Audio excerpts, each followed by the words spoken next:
মাসে অলরেডি আমরা প্রবেশ করেছি এবং এই ফাইন্যান্সিয়াল ইয়ার আর্থিক বছর যেটা আমাদের সবারই আর্থিক দিক থেকে শুধু নয়, সুযোগ সুবিধা এবং মানসিক দিক থেকেও যাতে খুব ভালো কাটে এবং প্রত্যেকটা মাসের একটা নিজস্ব বৈশিষ্ট্যতা আছে, গুণ আছে, সেই গুণগুলো, সেই পজিটিভ দিকগুলো যাতে আমরা নিতে পারি।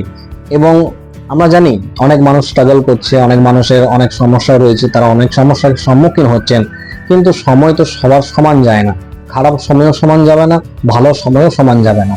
কঠিন পরিস্থিতি আসবে এবং ভালো পরিস্থিতিও আসবে। রাতের পর একটা নতুন সূর্যোদয় আমরা দেখি। সুতরাং সুযোগ সুবিধা আমাদের কাছে আসবে এবং প্রত্যেকটা মাসে আমাদের কাছে সুযোগ সুবিধা আসে, সেগুলো নেওয়ার আমাদের মধ্যে সেই ক্যাপাসিটি, সেই গ্রহণযোগ্যতা থাকা চাই, যাতে আমরা সেই সুযোগ সুবিধাগুলো কাজে লাগাতে পারি। এই ফাইন্যান্সিয়াল ইয়ারে অনেক মানুষের পদোন্নতি ঘটবে এবং অনেক মানুষ বিফল হবে, কিন্তু সফল বিফল এগুলো ডেফিনেশনটা যেটা নির্ধারণ করা খুব কঠিন।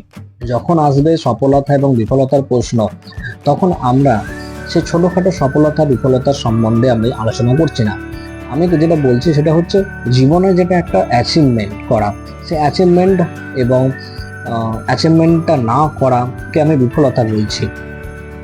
আমাদের এখন ম্যাক্সিমাম মানুষই প্রাইভেট সেক্টরের সঙ্গে জড়িত রয়েছে এবং প্রাইভেট সেক্টরে আমাদের ছোটোখাটো সফলতা, অসফলতা, বিফলতা আসতে থাকে, সেসব প্রসঙ্গ নয়। কিন্তু ফলো করেছেন এবং কিছু জীবনে যদি কিছু করেছেন, অ্যাচিভমেন্ট করেছেন, সেটা হচ্ছে অরিজিনাল সফলতা। সেক্টরে সফলতা এবং অসফলতা নির্ভর করে দৃষ্টিভঙ্গির ওপর এবং নিয়ম কানুনের ওপর।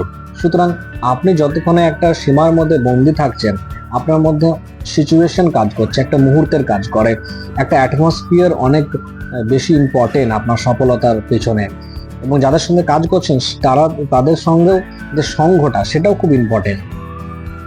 প্রাইভেট সেক্টরে কাজকর্ম একটা উদাহরণ আমি দিই। দেখবেন লবণের স্বাদ হচ্ছে লবণাক্ত এবং মরিচের স্বাদ হচ্ছে ঝাল, কিন্তু তরকারিতে দুটো জিনিসই দরকার পড়ে, লবণও দরকার পড়ে, মরিচও দরকার পড়ে। সুতরাং গুণ আলাদা, দুজনের গুণ আলাদা, কিন্তু দুজনকেই দরকার। সুতরাং গুণ আলাদা বলে যে তার পার্থক্য করা হবে এবং ভেদভাব করা হবে, কিন্তু সেটা কিন্তু গুণ আলাদা বলে যে তার কোনো ভ্যালু নেই, সেটা কিন্তু নয়। সুতরাং আমরা সেই সব বিষয়ে নিয়ে আলোচনা করব না। আমরা আলোচনা করব জীবনের উদ্দেশ্য এবং জীবনে একটা বড় সফলতার পিছনে আপনার জনপত্রিকার কিন্তু অনেকাংশই নির্ভর করে। আপনার জনপত্রিকার পঞ্চম ভাব, নবম ভাব, দশম ভাব এবং অনেকাংশে সপ্তম ভাব, চতুর্থ ভাবও কিন্তু অনেক গুরুত্বপূর্ণ। সুতরাং এই ফাইন্যান্সিয়াল ইয়ার আপনার সবার জন্য খুব ভালো যাক।